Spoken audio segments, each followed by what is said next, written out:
pagi hari ini. Mudah-mudahan kita dalam keadaan sehat walafiat. Amin, Eh, amin, ya rabbal Baik, alamin. kami pada kesempatan kali ini kami akan mempresentasikan materi dengan judul Studi Kasus Dampak Nilai-Nilai Spiritual Terhadap Kehidupan Siswa. Di sini saya Dede Sundaryati sebagai moderator, ada Ibu Eva Puspitasari sebagai operatornya dan Ibu Agnes Fikarahma sebagai notulen sekaligus operator juga. Baik, kita mulai saja ya. Untuk yang pertama akan dibahas oleh Ibu Eva Puspitasari. Silakan Ibu Eva.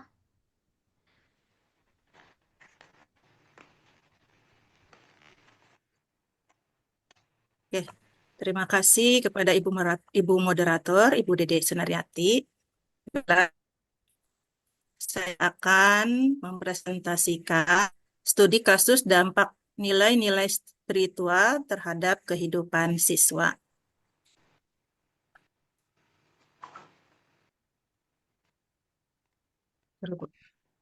Spiritualitas, latar belakangnya ya, spiritualitas memainkan peran penting untuk pembentukan, Bu, punten dulu. Ya, maaf ya, bisa diulangi. Di sini latar belakangnya bahwa spiritualitas memerankan peran penting dalam pendidikan modern dan pembentukan karakter siswa. Nah, di era globalisasi, banyak siswa menghadapi tantangan moral dan etika yang kompleks. Nilai-nilai spiritual seperti kejujuran, empati, dan rasa syukur itu menjadi penting dalam membentuk kepribadian siswa yang utuh. Nah, penelitian menunjukkan bahwa siswa dengan pemahaman spiritual yang baik cenderung memiliki ketahanan mental yang lebih baik, lebih kuat, dan kemampuan mengelola stres yang lebih baik. Rumusan masalahnya, bagaimana nilai-nilai spiritual mempengaruhi sikap sosial dan moral siswa dalam kehidupan sehari-hari. Apa saja perubahan perilaku yang tampak pada siswa setelah mendapatkan penguatan nilai-nilai spiritual? Bagaimanakah nilai spiritual membantu siswa dalam menghadapi masalah atau tekanan emosional? Menurut Notonagoro, nilai adalah sesuatu yang bersifat abstrak yang menjadi ukuran dalam menentukan baik dan buruknya suatu tindakan dalam kehidupan manusia. Sesuatu yang dikatakan benar mempunyai nilai yang tinggi dan sesuatu yang dikatakan salah mempunyai nilai yang rendah, bahwa setiap manusia bebas untuk berpendapat sesuai dengan versinya. Tetapi penilaian yang benar itu bersifat perspektif tergantung dari segi apa ia memandang. Kemudian spiritual sendiri, menurut Dadang Hawari, adalah kebutuhan dasar manusia untuk mencari makna hidup, tujuan hidup, dan menjalin hubungan dengan Tuhan. Dan menurut Yong and Kapson dalam Widodo 2025, spiritualitas adalah daya semangat, prinsip hidup, atau hakikat eksistensi manusia yang diungkapkan melalui hubungan dengan diri sendiri, sesama alam, dan Sang Pencipta atau sumber, dan dibentuk melalui pengalaman kultural. Definisi nilai spiritual, bahwa nilai spiritual adalah prinsip moral dan religius yang membentuk karakter, memberikan makna hidup, dan menghubungkan individu dengan yang ilahi atau realitas transendental. 5 prinsip ya spiritual. Yang pertama ada ketuhanan. Di sini ketuhanan mencakup keimanan, ketakwaan, ketaatan, dan keikhlasan serta rasa syukur. Yang kedua ada nilai etika atau moral, yaitu nilai-nilai kasih sayang, pengampunan, kejujuran, integritas, dan toleransi. Yang ketiga ada nilai ketenangan jiwa, yaitu kedamaian batin, kerendahan hati, kesabaran, dan kontrol diri. Yang keempat, nilai perjuangan diri, bagaimana melawan hawa nafsu malas, iri hati, sombong, dan kebodohan. Yang kelima, nilai kehidupan bermakna. berkaitan dengan tujuan hidup, mencari kebenaran, dan keterhubungan dengan alam semesta. Ciri-ciri orang yang memiliki kecerdasan spiritual yang tinggi. Pertama, dia memiliki kesadaran diri yang tinggi. Yang kedua, ada empati dan kasih sayang. Ketiga, memiliki ketenangan dan kestabilan emosi. Keempat, fleksibilitas adaptif dalam kehidupan. Yang kelima, hidup dengan makna dan tujuan. Yang keenam, berpikir positif dan optimis. Ketujuh, kebebasan dari ego dan memiliki koneksi yang kuat. Bagaimana relasi spiritualitas dengan pendidikan? Pasal 3 Undang-Undang RI Nomor 20 Tahun 2003 tentang Sikdiknas menyatakan bahwa pendidikan nasional berfungsi mengembangkan kemampuan dan membentuk watak serta peradaban bangsa yang bermartabat dalam rangka mencerdaskan kehidupan bangsa, bertujuan untuk berkembangnya potensi peserta didik agar menjadi manusia yang beriman dan bertakwa kepada Tuhan Yang Maha Esa, berakhlak mulia, sehat, berilmu, cakap, kreatif, mandiri, dan menjadi warga negara yang demokratis serta bertanggung jawab. Terlihat jelas relasinya bagaimana tujuan pendidikan. Yang pertama, agar menjadi manusia yang beriman dan bertakwa kepada Tuhan Yang Maha Esa serta berakhlak mulia. Selanjutnya akan disampaikan oleh rekan saya. Terima kasih. Terima kasih Bu Eva. Ya, kita lihat studi kasus satu, ada tekanan akademik dan integritas, yaitu budaya menyontek ya. Contohnya, seorang siswa kelas 11 di sekolah unggulan merasa tertekan oleh ekspektasi tinggi dari orang tua dan persaingan ketat di kelas. Ia merasa nilai kognitif adalah satu-satunya penentu masa depannya. Kondisi ini memicu konflik batin antara keinginan untuk jujur dan ketakutan akan kegagalan. Akhirnya, ia terjebak dalam budaya menyontek massal yang dianggap wajar oleh teman sejawatnya demi menjaga prestis sekolah. Lanjutkan, Bu.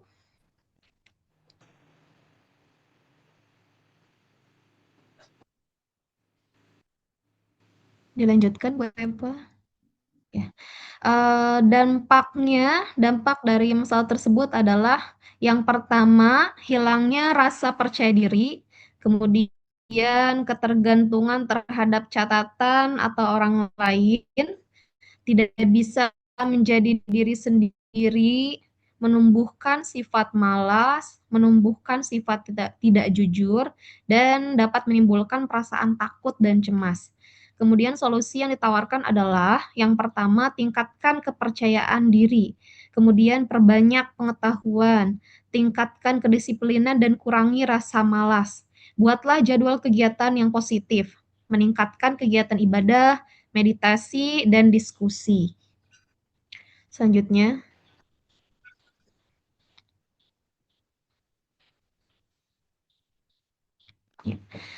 studi kasus 2, pelanggaran norma, kekerasan, bullying, atau tawuran. Pelanggaran norma seperti kekerasan, bullying, atau perundungan dan tawuran merupakan tindakan menyimpang yang serius, terutama di lingkungan sekolah. Tindakan ini melanggar berbagai norma sosial, hukum, dan hak asasi manusia atau HAM. Bentuk kekerasan itu ada tiga. Yang pertama kekerasan fisik, kemudian kekerasan psikis, dan kekerasan seksual. Yang pertama kekerasan fisik. Kekerasan fisik dapat berupa tawuran atau perkelahian massal, penganiayaan, perkelahian, eksploitasi ekonomi melalui kerja paksa untuk memberikan keuntungan ekonomi bagi pelaku, dan pembunuhan. Kemudian kekerasan psikis. Kekerasan psikis adalah sebuah perbuatan non fisik yang dilakukan bertujuan untuk merendahkan, menghina, mengikuti atau membuat eh, apa nih? Perasaan tidak nyaman. Kemudian yang ketiga, kekerasan seksual. Kekerasan seksual merupakan tindakan perbuatan merendahkan, menghina, melecehkan, dan atau menyerang tubuh dan atau fungsi reproduksi seseorang. Selanjutnya,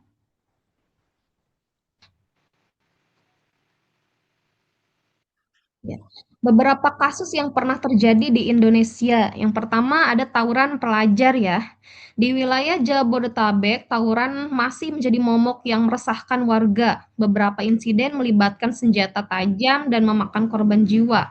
Seperti di Jakarta Barat, tawuran di Kebon Jeruk dipicu saling tantang di media sosial dan menewaskan seorang remaja. Di Jakarta Timur, tawuran di Jalan Mejen Sutoyo, Cawang, menyebabkan seorang pelajar mengalami luka bacok kritis. Di Tangerang, polisi mengamankan belasan pelajar atas tawuran maut di Sukadiri yang menewaskan seorang siswa. Di Bogor, insiden maut juga terjadi di kawasan Dramaga mengakibatkan seorang pelajar MTS meninggal dunia. Selanjutnya, ya. Ini bullying. Contohnya yaitu SMP Banyuwangi tahun 2023, siswa dibully kakak kelasnya sampai mengalami patah tulang. Di SMA Depok 2025, korban mengalami kekerasan fisik, penamparan, ya dia dipaksa berlutut dan diinjak lehernya. Di SMP Temanggung 2023, korban bullying sampai membakar sekolah karena sakit hati. Di SMP Babelan, Bekasi, siswa disabet sendal oleh kakak kelas. Selanjutnya,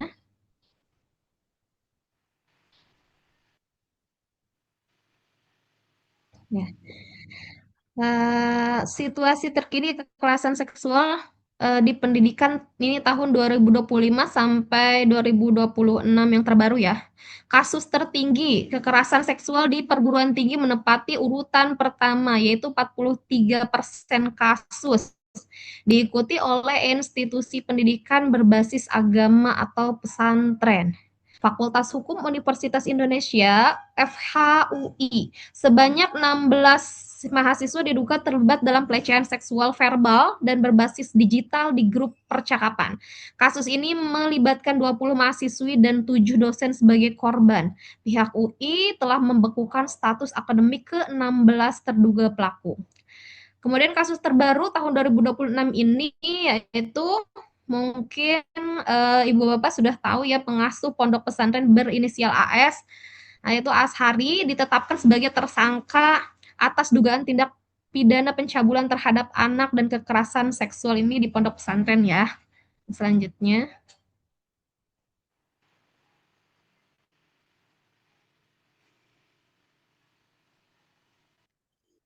ya.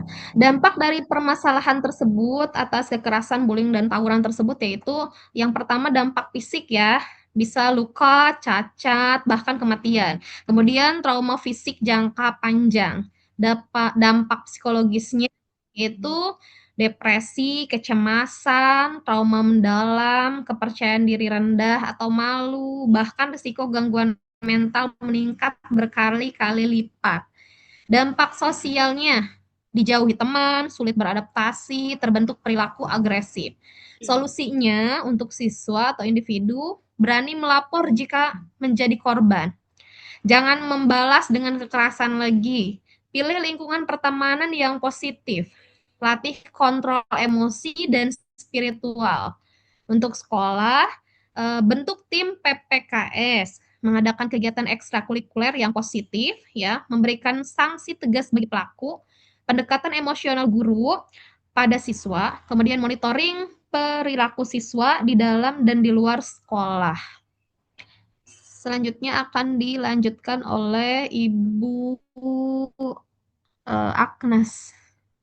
Ya, baik. Terima kasih Bu Dede. Saya akan melanjutkan presentasi terkait tentang dampak nilai spiritual terhadap siswa dalam menghadapi masalah dan tekanan sosial. Temuan satu yaitu dampak pada akademik. Siswa yang memiliki nilai spiritual tinggi itu cenderung lebih mudah berkonsentrasi saat belajar, Ya, mereka bisa fokus lebih lama ketika mengajarkan tugas dan memiliki dorongan belajar yang berasal dari dalam diri sendiri, bukan karena paksaan. Jadi kegiatan spiritual seperti berdoa atau meditasi membantu menenangkan pikiran. Ketika pikiran tenang, siswa jadi lebih mudah memahami dan menyerap materi pelajaran. Nah, selain itu juga nilai-nilai yang diajarkan dalam spiritualitas seperti kesabaran dan ketekunan membuat siswa tidak mudah menyerah, jadi mereka lebih kuat dalam menghadapi kesulitan dan tantangan dalam belajar. Next. Temuan kedua tentang perilaku sosial. Jadi penelitian menunjukkan bahwa siswa dengan nilai spiritual yang kuat memiliki kemampuan bersosialisasi yang lebih baik. Mereka lebih mudah berempati, menghargai perbedaan, dan menjalin hubungan positif dengan teman sebayanya. Data menunjukkan penurunan konflik antara siswa sebesar 45% pada kelompok dengan pendidikan spiritual yang intensif. Sikap toleransi dan saling menghormati menjadi lebih menonjol dalam interaksi sehari-hari. Kemudian ada temuan 3 tentang pengelolaan stres. Penelitian menunjukkan bahwa siswa dengan nilai spiritual yang kuat memiliki kemampuan lebih baik dalam mengelola stres dan kecemasan akademik. Praktik seperti doa, meditasi, dan refleksi spiritual memberikan ketenangan batin yang membantu siswa menghadapi tekanan ujian dan tugas. Siswa yang rutin beribadah melaporkan tingkat kecemasan 40% lebih rendah dibanding yang tidak. Kemudian strategi internalisasi nilai spiritual. Yang pertama, integrasi kurikulum. Mengintegrasikan nilai spiritual dalam mata pelajaran, bukan hanya pelajaran agama. Jadi ini bukan berarti mengubah mata pelajaran itu menjadi mata pelajaran agama semuanya, tapi menanamkan nilai spiritual dalam kurikulum. Kemudian pembelajaran mendalam, yaitu yang meaningful, mindful, joyful, atau pembelajaran mendalam, ya. Kemudian lanjut, pembiasaan rutin, mengadakan sholat berjamaah, kemudian doa bersama sebelum belajar, dan kegiatan agamaan rutin yang lainnya. Selanjutnya, strateginya adalah keteladanan guru. Guru menjadi contoh langsung dalam berperilaku santun dan jujur. Kemudian, budaya sekolah, jadi menciptakan lingkungan yang religius dan kondusif. Kemudian, monitoring dan konseling, jadi memberikan pembinaan khusus terkait akhlak dan spiritual. Tantangan dan solusi. Yang pertama, kurangnya waktu. Jadwal padat siswa menghambat praktis spiritual. Solusinya yaitu dengan integrasi aktivitas spiritual singkat dalam rutinitas harian, misalkan 5-10 menit sebelum pembelajaran. Kemudian dukungan keluarga minim. Tidak semua keluarga mendukung pendidikan spiritual. Solusinya dengan cara program edukasi orang tua dan komunikasi intensif sekolah dan keluarga. Kemudian integrasi kurikulum, kesulitan menyiapkan nilai spiritual dalam mata pelajaran. Solusinya yang pengembangan modul pembelajaran terintegrasi lintas mata pelajaran.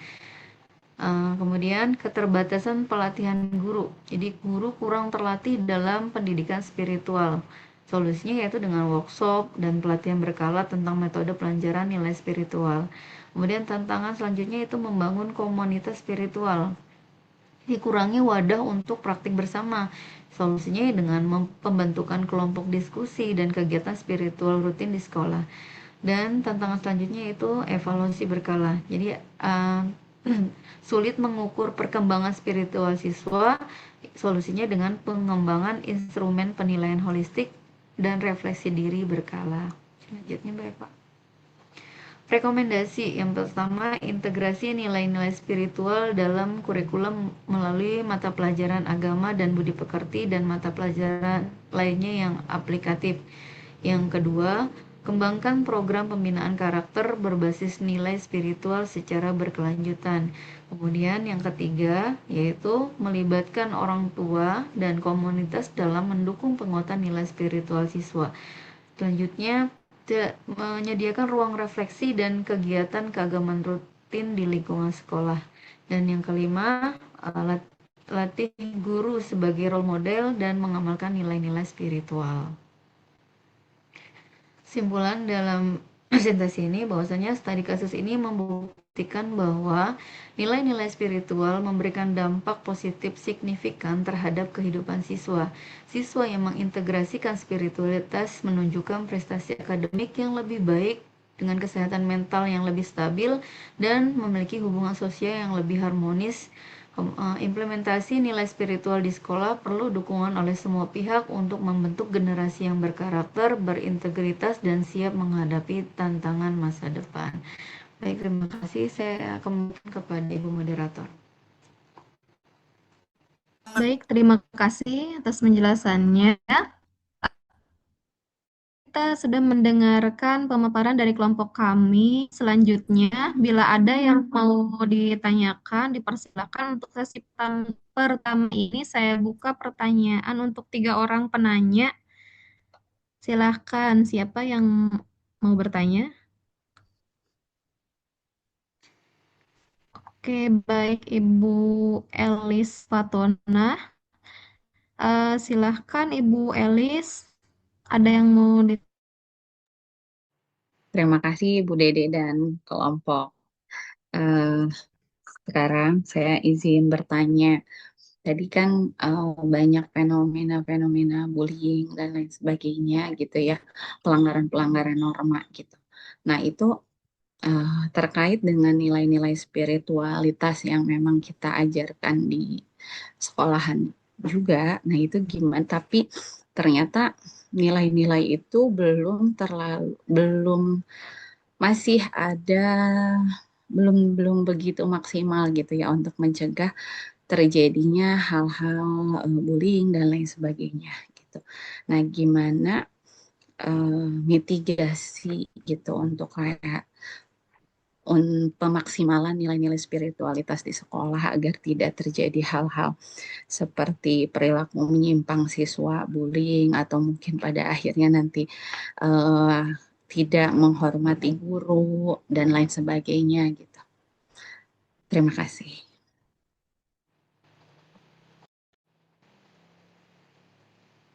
Terima kasih Ibu Elis. Saya tampung dulu pertanyaannya.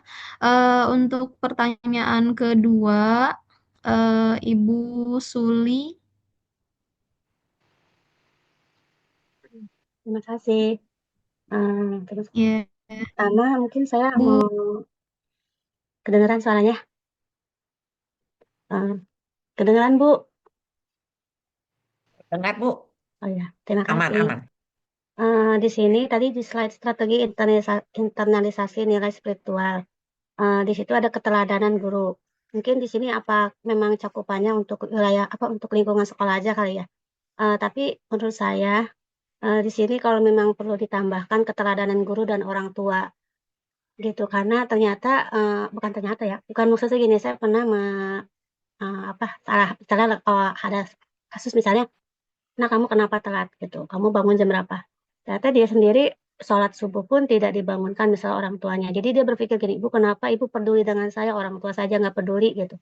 Dan itu contoh satu ya kasus ya, dan ada banyak lagi. Jadi mungkin di sini, mohon maaf, apa perlu ditambahkan keteladanan guru dan orang tua gitu. Karena, jadi role model mereka juga tidak hanya kita di sekolah, tapi di rumah juga seperti itu.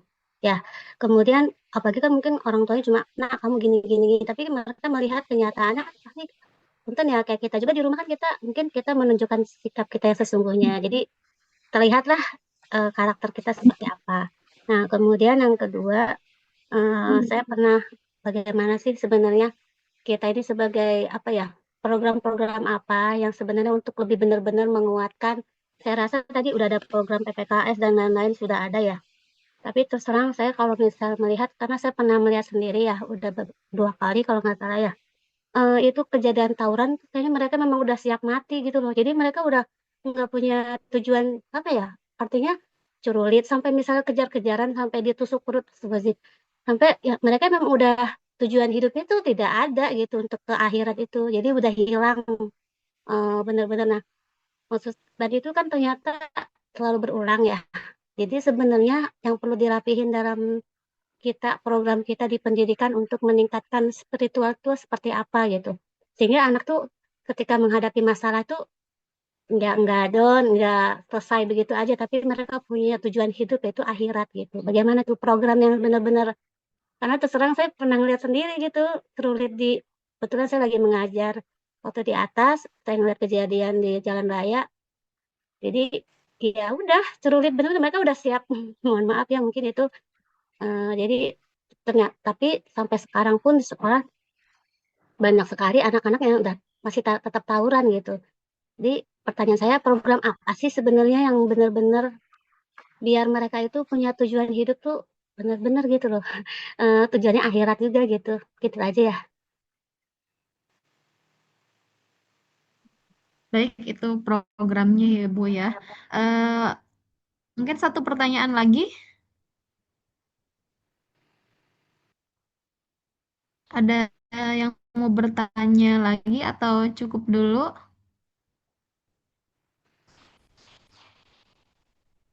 Pak Agung tadi jadi bertanya atau enggak? Pak Agung Nugroho. Eee, Pak Agung? Oh, Iya, oke. Bu. Jadi tanya, jadi bertanya, resen jadi bertanya atau tidak? Iya, Oh, tanya. iya, iya. Tadinya saya mau ngetik di ini ada di chat. Tapi kalau Eh, emang nggak ada ya ya udah saya utarakan saja ya, Bu ya. Ya Mohon izin silakan. bertanya. Iya, Jadi yang kan. halo ya, Bu. Ya Dengar silakan suara Pak saya? Agung. Oh iya, terima kasih, Bu. Ini di era yang serba instan saat ini, di era digital yang ditandai oleh meningkatnya tekanan sosial, gangguan kesehatan mental, krisis moral pada remaja saat ini, yang ingin saya tanyakan kepada kelompok penyaji, sejauh mana nilai spiritual dapat menjadi fondasi utama dalam membentuk karakter, ketahanan mental, dan dapat memberikan makna hidup bagi siswa. Mungkin itu saja, Ibu.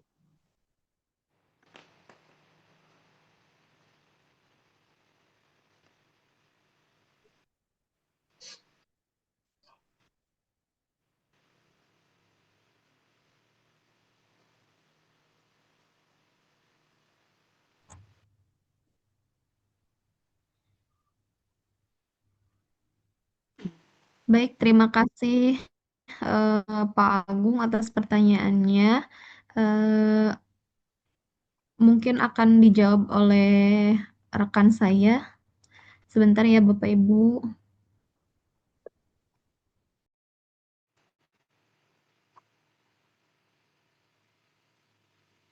Saya Izin. mau mencoba menjawab siapa ini? Weva, ya Weva. Baik, Ibu Agnes akan menjawab pertanyaan dari siapa dulu? Saya mau coba menjawab pertanyaan Bu Suli. Kalau Bu Eva, Bu Eva akan Yang menjawab. pertama Bu Sulia dulu yang ya. pertama jadi. Iya, Bu Agnes dulu aja, nggak apa-apa. Iya, Oke. silakan Ibu Agnes dulu.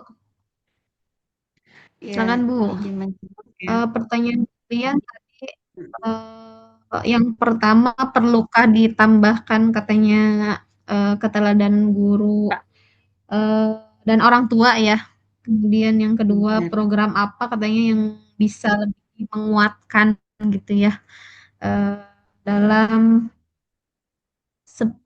dalam nilai-nilai spiritual tersebut ya, sehingga tawuran tersebut mungkin, eee, diminimalisir gitu ya. Iya benar. Ya setuju sih yang ditambahkan oleh Bu Silia tadi ya, tentang keteladanan itu nggak cukup terhadap guru, ternyata memang dibutuhkan orang tua karena orang tua dan kolaborasi antara sekolah, orang tua dan lingkungan itu sangat penting. Jadi bukan hanya guru saja yang memberikan apa tadi namanya? Keteladanan bagi siswa tersebut. Nah, kemudian yang selanjutnya itu kan program apa sih yang harus benar-benar kita lakukan karena fenomena kan anak-anak saat ini apalagi yang tawuran itu tidak ada rasa takut, tidak ada rasa memikirkan masuk apa namanya mikir orang tua lagi pada saat mereka tawuran. Ya, menurut saya sih pendekatan yang perlu kita lakukan itu ya bukan hanya sekedar hukuman ya Bapak Ibu. Jadi mereka dihukum atau dimasukkan penjara juga kalau misalkan mereka nggak sadar juga percuma gitu kan. Jadi kita harus membangun program yang mampu menyentuh pola pikir, emosi, dan karakter siswa itu sendiri.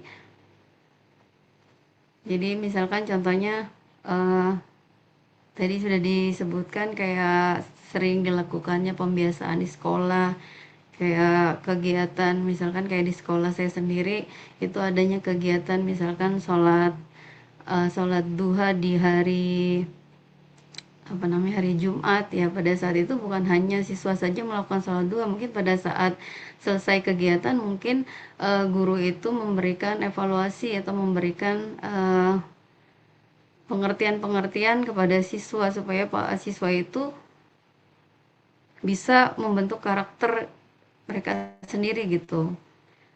Intinya dengan pendampingan yang konsisten supaya siswa itu bisa mengelola emosi mereka sendiri seperti itu. Tahu teman yang lain bisa menambahkan? Izin menambahkan untuk pertanyaan Ibu Sohliah juga. Ya, saya setuju untuk menambahkan keteladanan orang tua ya. Mungkin ketika disampaikan keteladanan guru itu untuk khusus di sekolah ya Bu ya. Cuman di sini juga bahwa internalisasi nilai spiritual ada koordinasi antara orang tua dan sekolah. Jadi mungkin di situ bisa dikomunikasikan bagaimana orang tua juga menjadi teladan siswa untuk di rumah.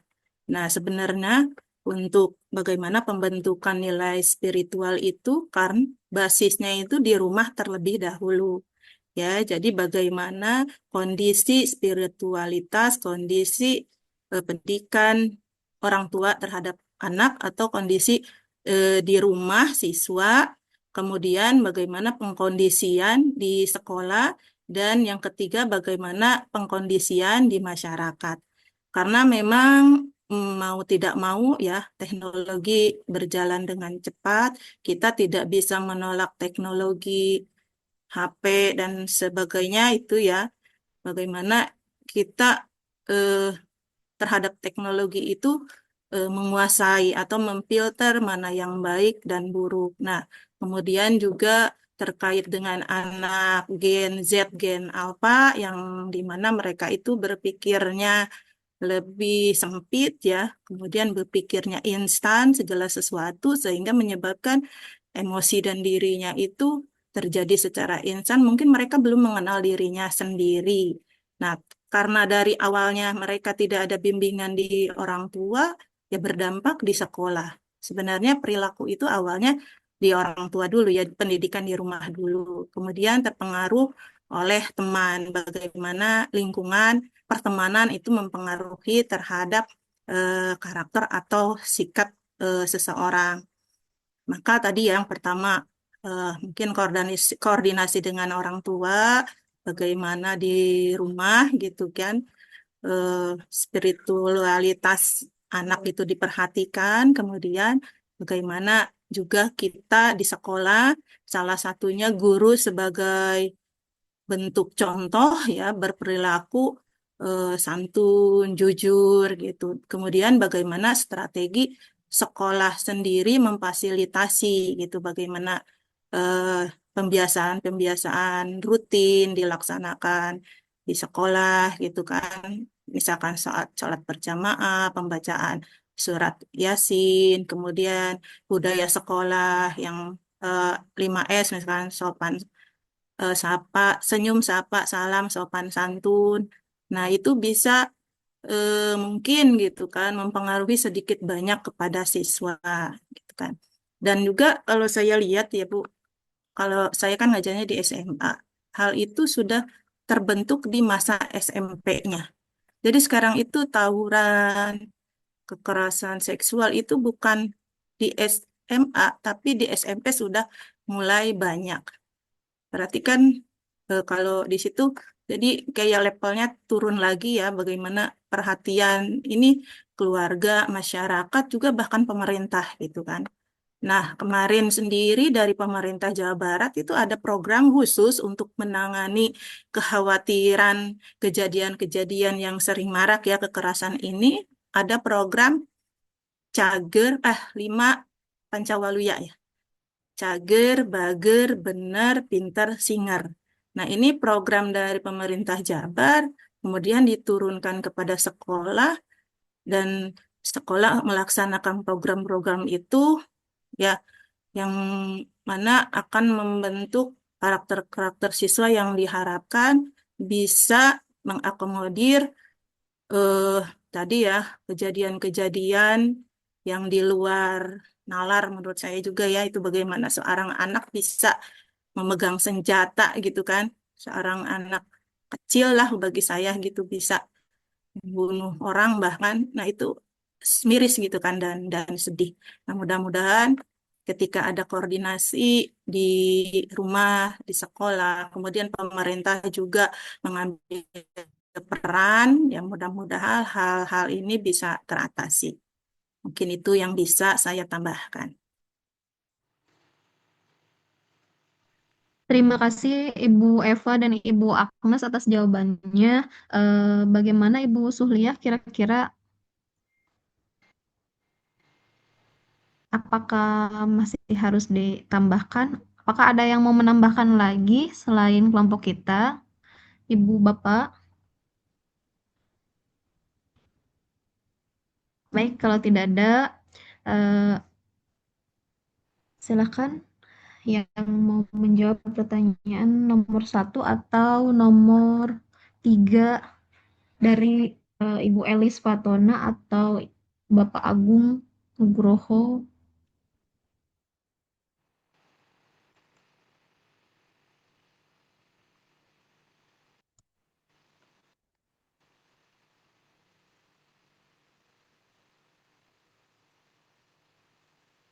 Ya, saya mungkin ingin mencoba menjawab untuk pertanyaan Ibu Elis.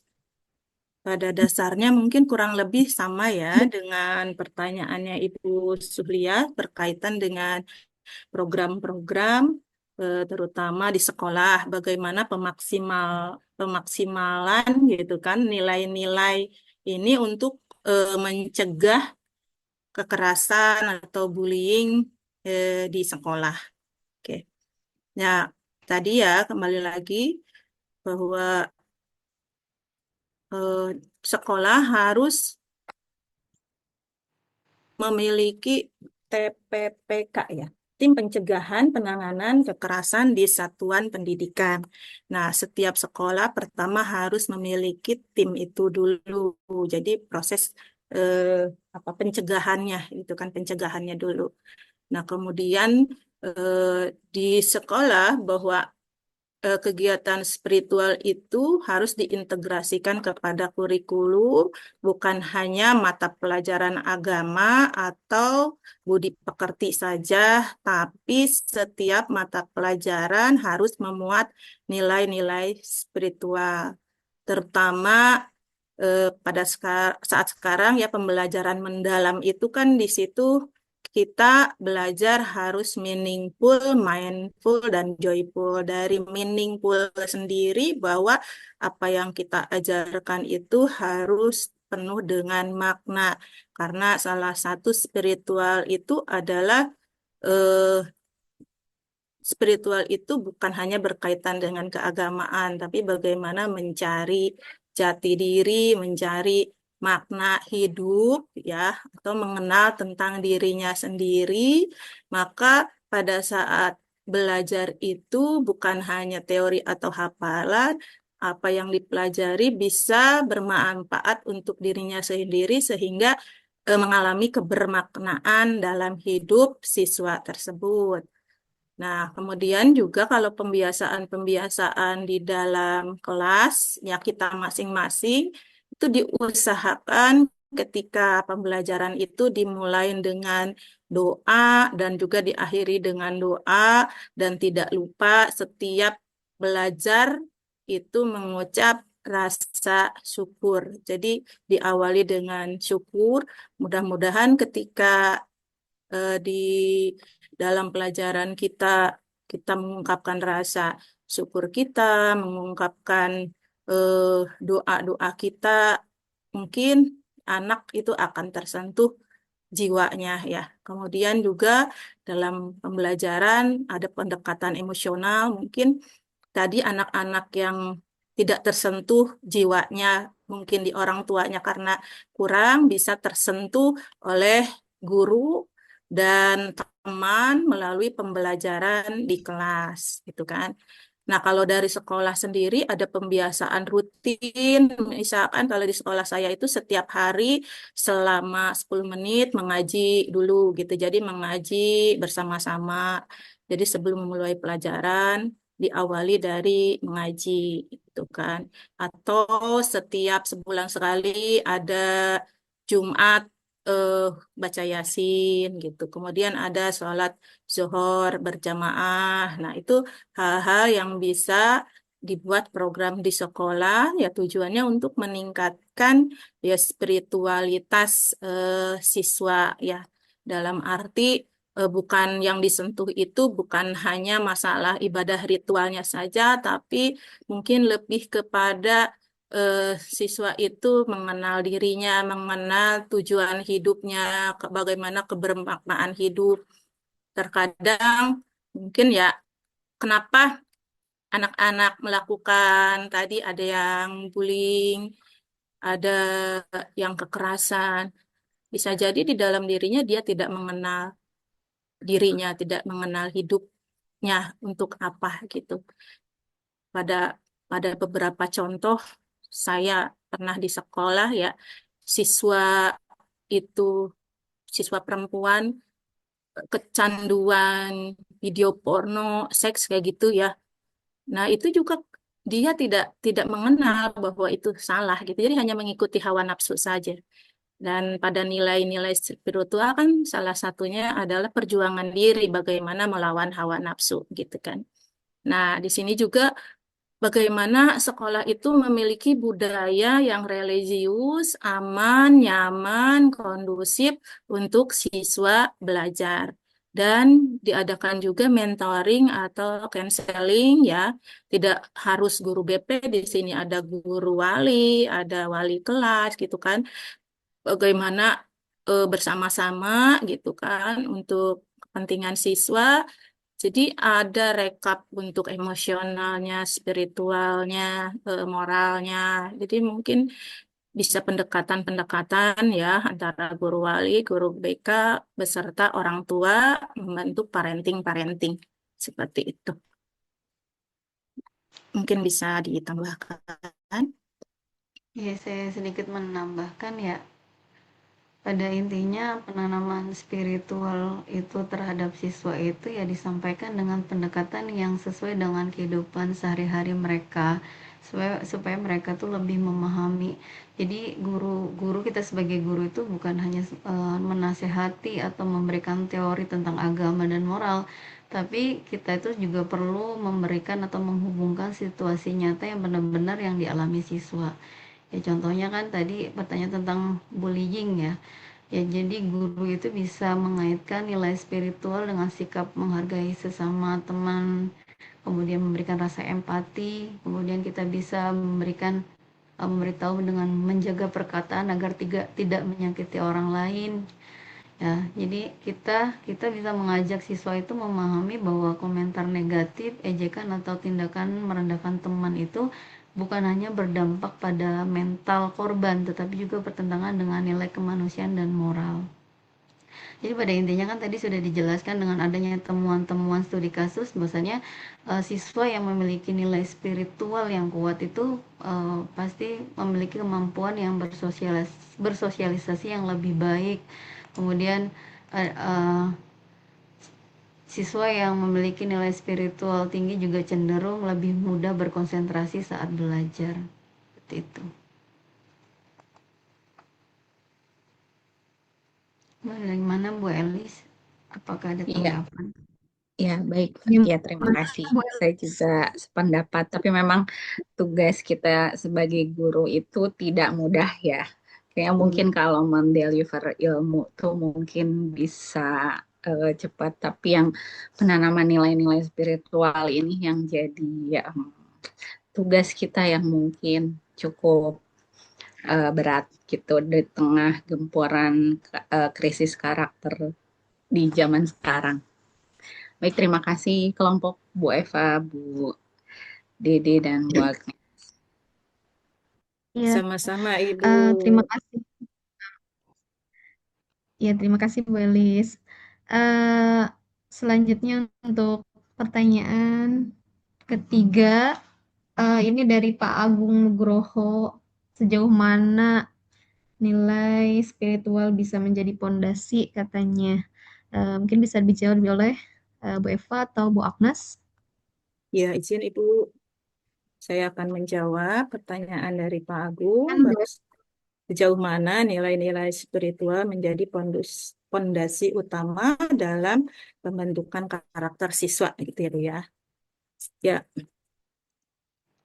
berdasarkan hasil penelitian, contoh ini dari penelitian Hidayatus Syarifah, Dena dan kawan-kawan menunjukkan data responden bahwa 66,7% menyatakan bahwa spiritualitas sangat membantu mereka dalam menghadapi tekanan-tekanan akademik.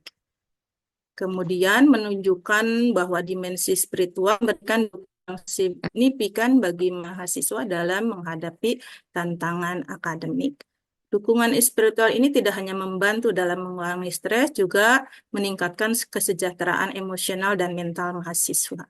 Kemudian penelitian di SMP Al-Huda Kediri, internalisasi nilai spiritual berpengaruh sebesar 37% terhadap karakter religius siswa dengan variabelnya istighosah dan sholat lail sebagai faktor signifikan.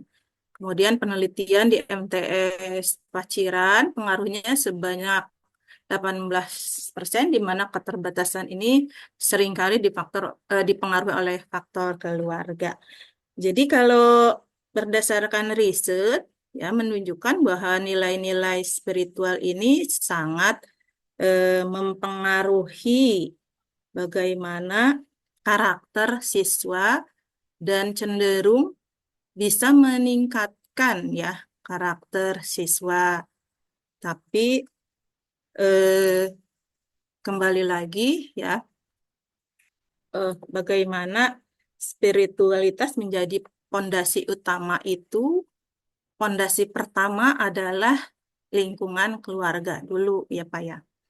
Jadi awalnya bagaimana lingkungan keluarga, kemudian baru kita lingkungan pendidikan, yang ketiga lingkungan masyarakat. Dan secara umum pemerintah harus ikut andil untuk mengambil kebijakan bagaimana kita bisa apa ya bisa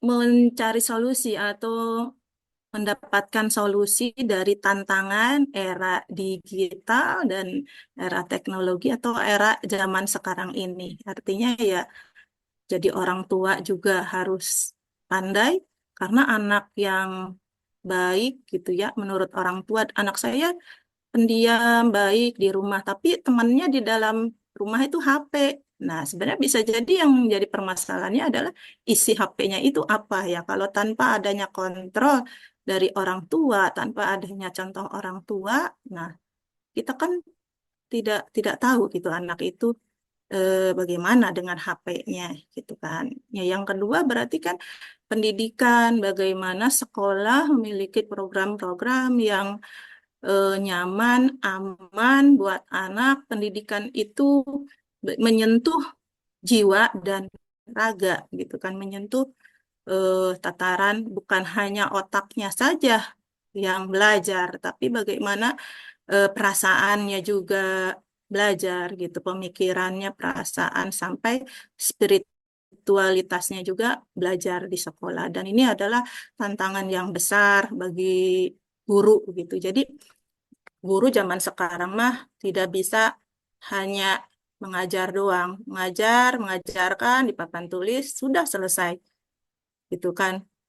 Jadi tantangan guru itu sekarang bertambah besar karena ya eh, dikaitkan dengan zaman sekarang, guru juga harus bisa berinovasi, bukan apalagi kalau guru yang sudah lama, misalkan udah 20 tahun, 30 tahun, udah malas belajar, nah itu tidak bisa seperti itu. Kita harus mengikuti gitu, bagaimana bahwa dalam pembelajaran kita bukan cuman otak saja yang dikejar, cuman pinter gitu, pinter aja, tapi tidak ada etika gitu di dalam diri anak itu, tidak ada eh, adab dalam diri anak itu. Jadi semuanya itu saling berkaitan ya antara orang tua, guru, kemudian sekolah dan juga pemerintah. Mungkin itu yang bisa saya sampaikan. Ya, terima kasih Bu Eva. Bagaimana Pak Agung? Ya, Apakah ya, jadi begini Bu, tadi kan dikatakan oleh Bu Eva bahwa lingkungan kemudian keluarga itu sangat berpengaruh pada eh, karakter anak begitu ya. Namun di sini dalam kasusnya, studi kasus di anak saya, dulunya kelas 10, beliau ini anak yang pintar. Namun di kelas 11 sekarang, karena hidupnya sekarang hedon banget, jadi dia dia ini melihat kehidupan teman-temannya yang lebih bagus, lebih daripada dirinya. Maka dari itu, dia memanfaatkan AI itu untuk hal-hal yang negatif. Dan singkat cerita, terjerumuslah si anak ini dalam eh, sebuah bisa dikatakan, mohon maaf, prostitusi gitu, sebagai penyedia layanan karena dia ingin mendapatkan uang. Sedangkan di melihat dari kondisi latar belakang keluarganya, dia ini sudah tidak bisa diberitahu oleh keluarganya. Ibunya, bapaknya, kakak-kakaknya sudah menasihatin, tapi dianya ini juga sudah tidak bisa dinasehatin.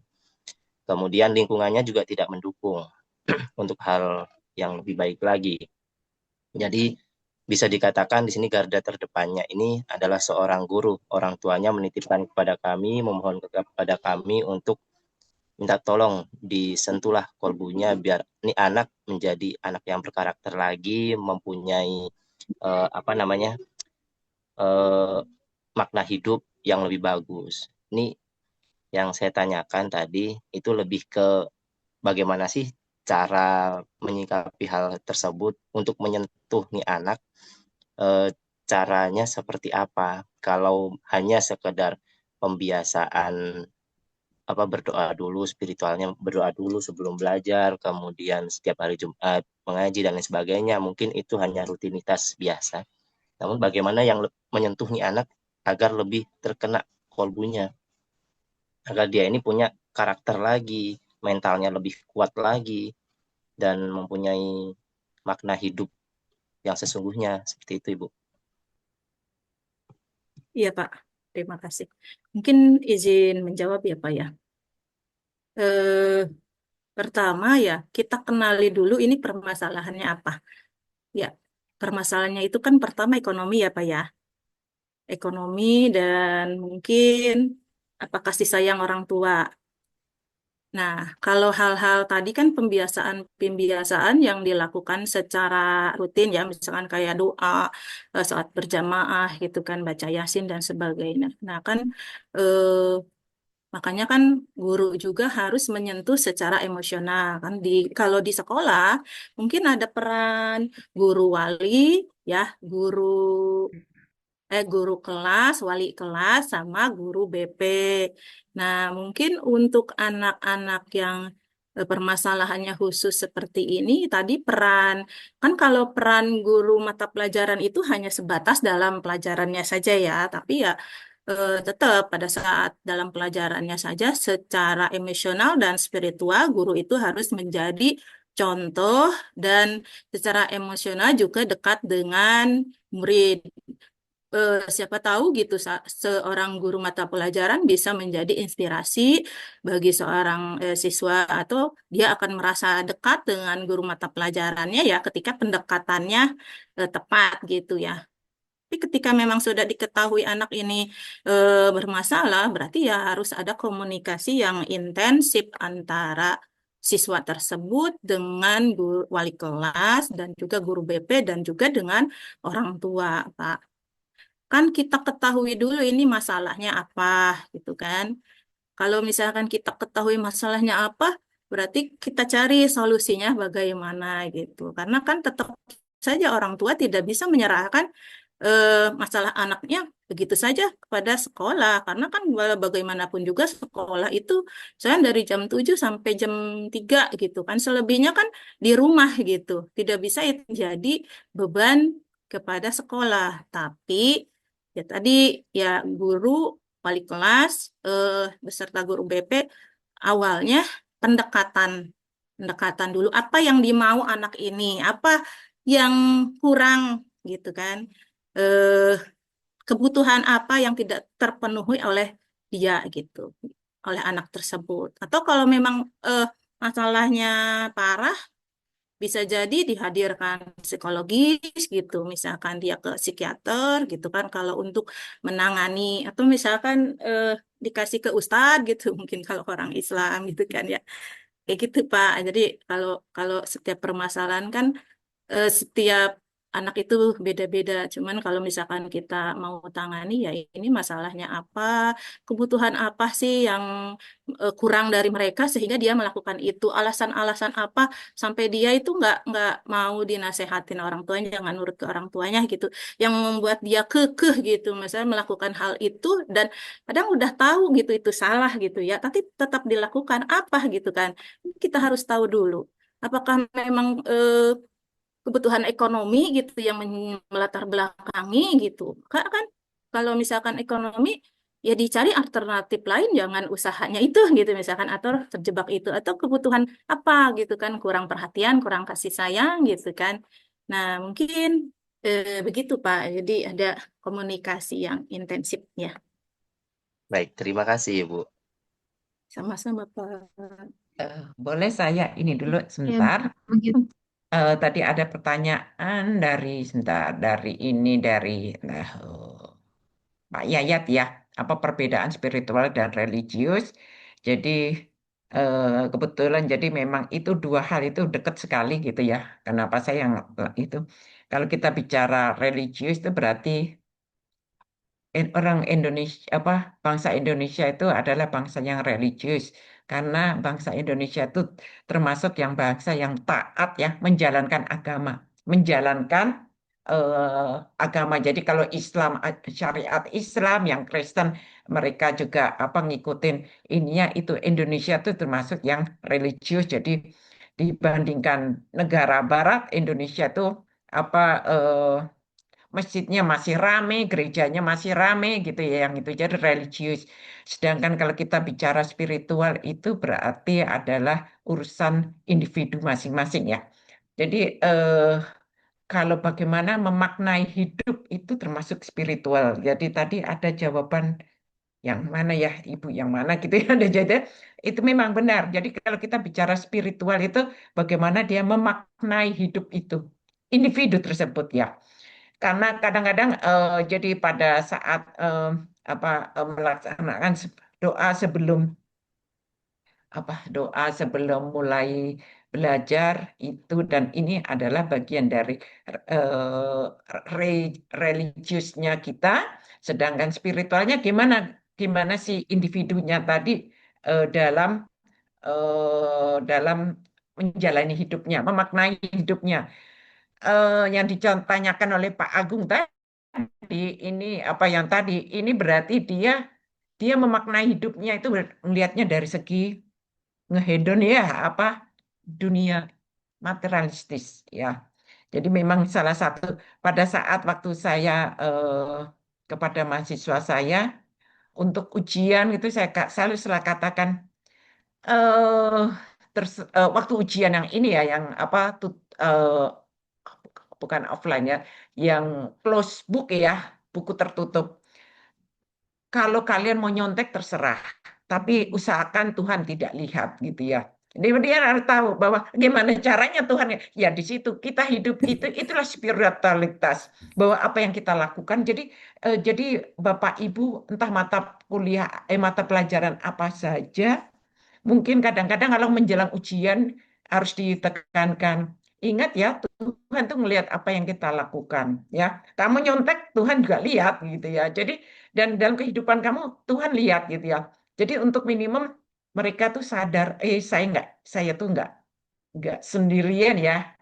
Ternyata walaupun cuma berdua apa di dalam kamar sendirian aja ternyata Tuhan lihat saya. Itu kira-kira spiritual apa kita bicara spiritual itu di situnya. Jadi si individu bagaimana cara memaknai hidupnya.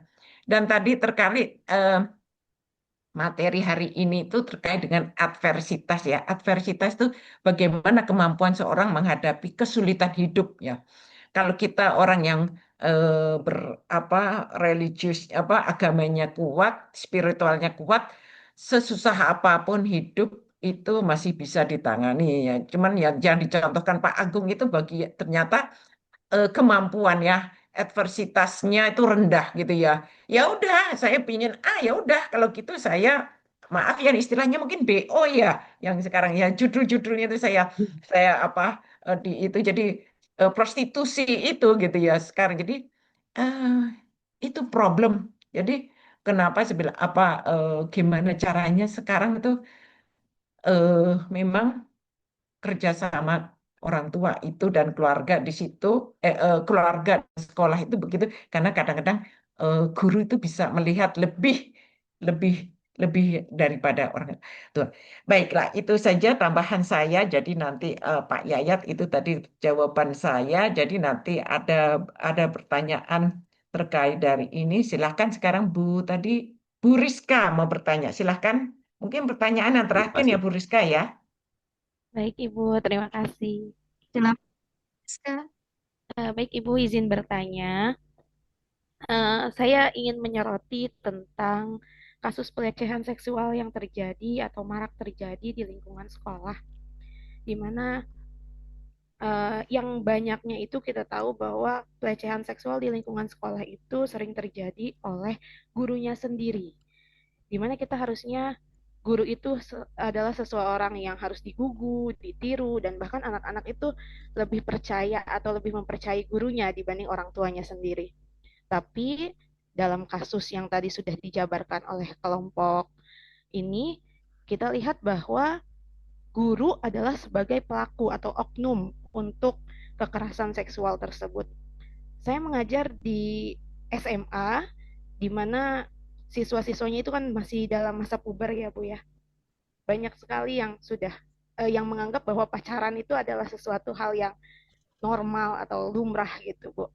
Dan banyak juga kasus mungkin bukan hanya di Banten, siswa berpacaran dengan gurunya, siswa mencari alternatif agar nilainya lebih tinggi ke gurunya. Itu kan jatuhnya akan menimbulkan nantinya pelecehan seksual di lingkungan sekolah.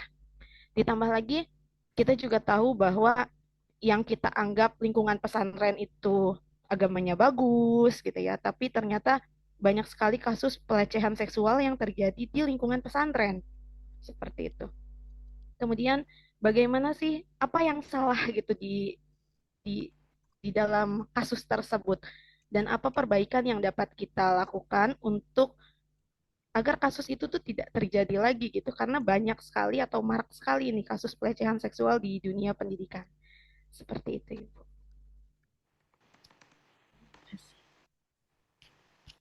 Terima kasih Ibu Rizka atas pertanyaannya. Sebentar ya.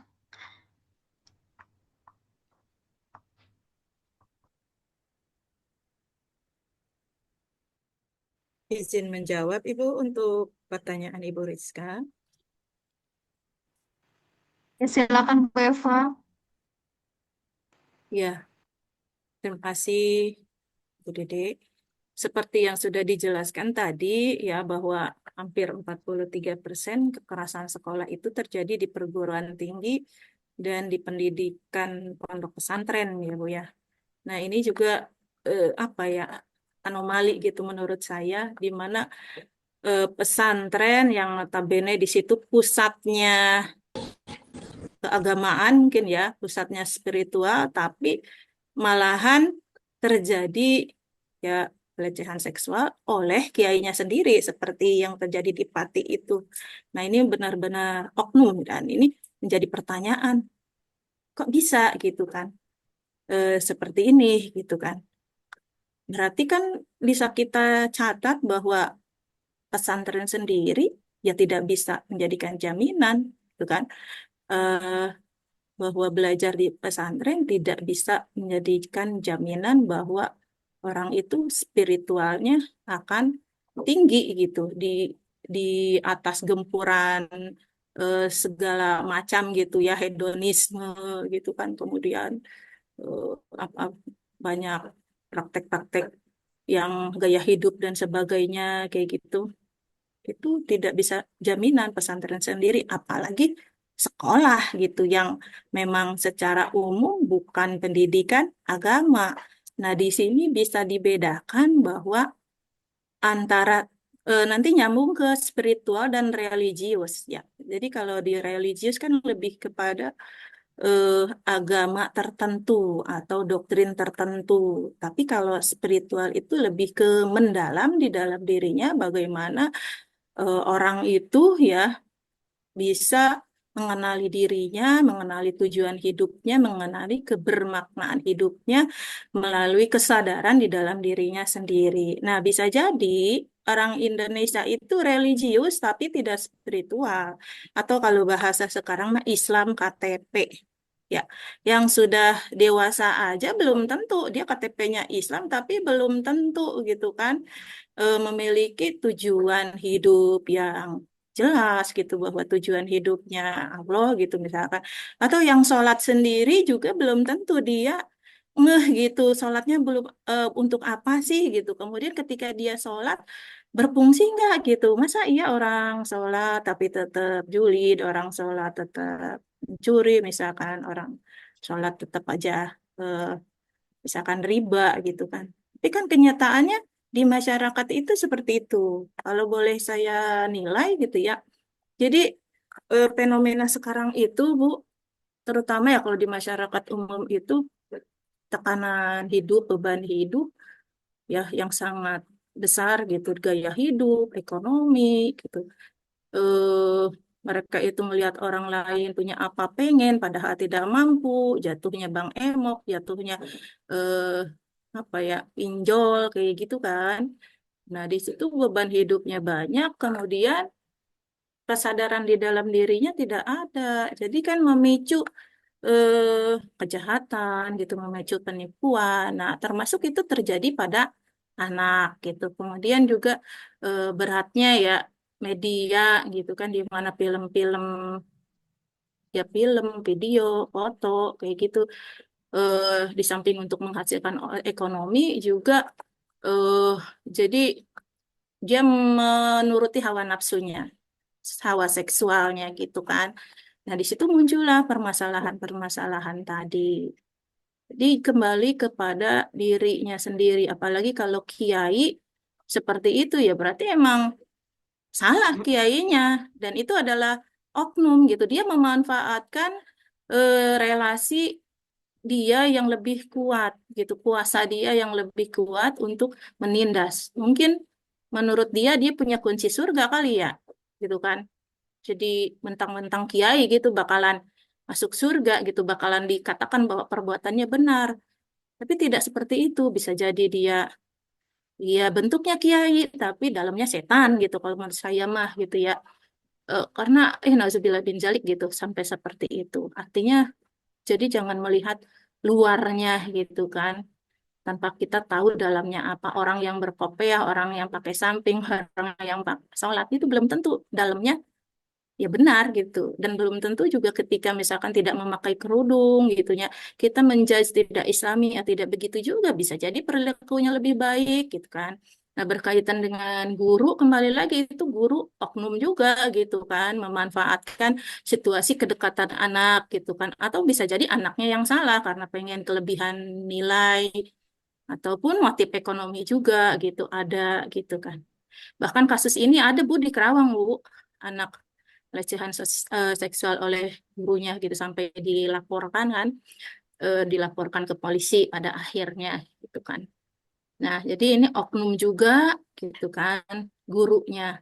Tapi sebagai institusi ya sekolah juga harus bertanggung jawab. Maka sekolah harus punya program bukan hanya ke siswa spiritual itu, tapi harus ke guru juga. Ketika guru itu harus menjadi model yang baik untuk siswa, ya gurunya kudu benar dulu kan. Ketika misalkan guru itu harus bisa sabar, tidak emosi terhadap siswa, bagaimana guru itu ya emosinya tidak tinggi gitu. Misalkan emosi tinggi apa? Ketika punya uang, emosi rendah, stabil. Tapi ketika tidak punya uang, ya guru kan kadang-kadang ya berkaitan juga gitu kan. Seperti itu. Maka sekolah harus mempunyai program terhadap guru, apakah dalam bentuk apa? Workshop atau bentuk komunitas atau bentuk pengajian apapun itu yang mengingatkan bukan hanya ibadahnya yang disentuh, tapi bagaimana kebermaknaan hidup gitu, bagaimana tujuan hidup, bagaimana tujuan kita mengajar itu untuk apa sih gitu. Ya mungkin itu Bu yang bisa saya sampaikan. Ya, terima Menambahkan kasih boleh? Bu Eva. Ya, silahkan Pak Iip. Iya, Siapa ini? menanggapi tanggapan dari Bu Eva tadi, Mas mungkin Yayan. kalau orang, ya, mungkin kalau orang yang tahu, jadi kenapa kan yang kasus seperti itu banyaknya yang terjadi itu kebanyakan biasanya sama guru-guru agama, mungkin karena mereka tahu cara untuk bertobatnya kali. Sementara kalau guru matematika itu jarang sekali saya dengar yang seperti itu. Pak Kan udah punya seperti kunci. peribahasa kan, iya. Iya, setuju. Jadi seperti peribahasa mengisi gelas yang kosong itu lebih mudah daripada mengisi gelas yang sudah penuh gitu, yang sudah ada isinya. Mungkin kayak begitu kali. Iya Pak, Mungkin benar Pak, Pak. setuju Pak. Baiklah, Menanggapi eh, ah Mungkin maaf tanya waktunya ujian udah hampir juga. habis ya, ya, pada moderator untuk nutup ya. Iya. Maaf Bu Ari kayaknya mau itu maaf. Waktunya tinggal 3 menit lagi. Ya, silahkan Bu apa moderator. Oh, 3 menit lagi. Iya. Ya, mohon maaf ya kepada Ibu atau Bapak yang masih mau bertanya, tapi karena kita waktunya sudah mau habis ya, mohon maaf juga jikalau jawaban dari kelompok kami masih kurang cukup buat Bapak Ibu. Ya, terima kasih atas partisipasinya. Terima kasih ya, terima kasih kepada Ibu dosen ya. Wassalamualaikum warahmatullahi wabarakatuh. Waalaikumsalam Waalaikumsalam warahmatullahi warahmatullahi wabarakatuh. wabarakatuh. Ya, sekarang presensi dulu ya Bapak Ibu sekalian, makanya waktunya tinggal dikit karena presensi dulu. Pak Fahmi, oh ada Hadir. ya. Oke, Bu Rizka tadi Hadir sudah Ibu. bertanya. Oke, Bu Resti Hadir, Bu. hadir. Oke, Pak Yayat barusan itu komentar. Bu Wanda Hadir Bu. hadir. Bu Purinda, Bu Purinda, Bu Purinda.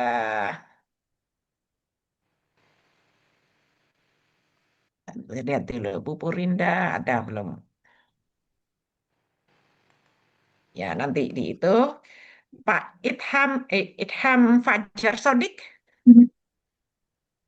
Oke, belum ada. Oke, baik. Kemudian Bu Dede presenter, Bu Aisyah Akmalia. Hadir Bu- Ibu. Oke, Pak Muhammad Anggit Hadir Bu. hadir. Bu Ruli Gardi. Hadir Ibu. Oke. Bu Listiana Apriani. Hadir, Bu.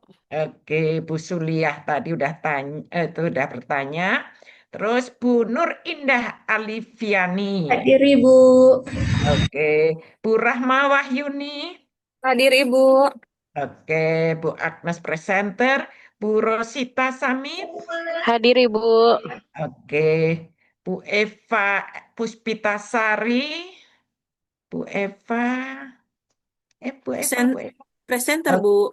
oh, presenter, iya lupa. Iya, yang namanya panjang saya ingatnya cuma Batu Jayanya aja, Bu. Pak Marianus. Oh, Pak Marianus. Oke, suaranya itu Pak Yulian Rahmat. Hadir Ibu. Oke, Bu Noviani Wulandari. Hadir Bu. Oke, Bu Miranti Oktavia. Hadir Ibu. Bu Rina Astuti. Pertanyaannya tadi belum terjawab, tapi nggak apa-apa. Waktu nggak cukup ya, Bu Rina ya. Pak Asep Ainur Ropik. Hadir Asep. Bu. Hadir. Oke. Pak Agung Setionugroho tadi sudah bertanya. Bu Ari Wijayanti mau Hadir bertanya, tapi Ibu. waktunya nggak cukup ya. Ya. Bu Elis Fatona tadi sudah Hadir. bertanya. Bu Elis Herawati Majalengka. Hadir Ibu. Pak Iip Miftah. Ibu. Ada. Pak Ramadan. Hadir Bu. Iya. Bu Asri Yuniati. Hadir Ibu. Oke. Pak Denny Wardono. Hadir Bu. Oke. Bu Mia Tanti. Hadir Bu. Oke. Terakhir Bu Mumun. Hadir Ibu. Oke, baik, Ya, sudah saya presentasi gitu ya. Jadi halo Pak. eh, terkait terkait ini ya. Jadi memang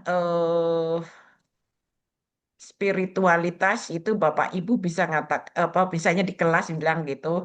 Kalian mau nyontek itu ibu bapak guru nggak lihat, tapi Tuhan lihat. Itu untuk dan Ya, apapun yang kalian lakukan dalam waktu kesendirian, termasuk di kamar pun sendirian, Tuhan yang lihat. Jadi itu adalah cara untuk meningkatkan oh ya, kalau pakai hafalannya spiritualitas 11 mereka. ya. Jadi hanya itu yang bisa kita, tapi kita sebagai seorang guru bisa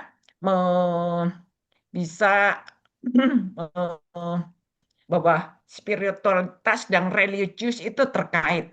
Jika kamu ada masalah, kamu doanya kepada Tuhan, gitu. Apa yang kamu lakukan, Tuhan lihat. Jadi apa yang kamu lakukan seolah-olah apa kamu ingat aja Tuhan itu. Itu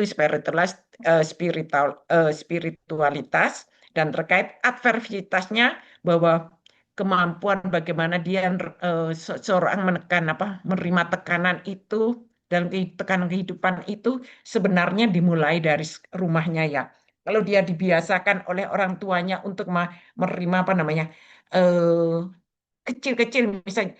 Kalau minta sesuatu nanti dulu ya, ada istilahnya ya. Itu istilahnya dulu saya diajari waktu ikut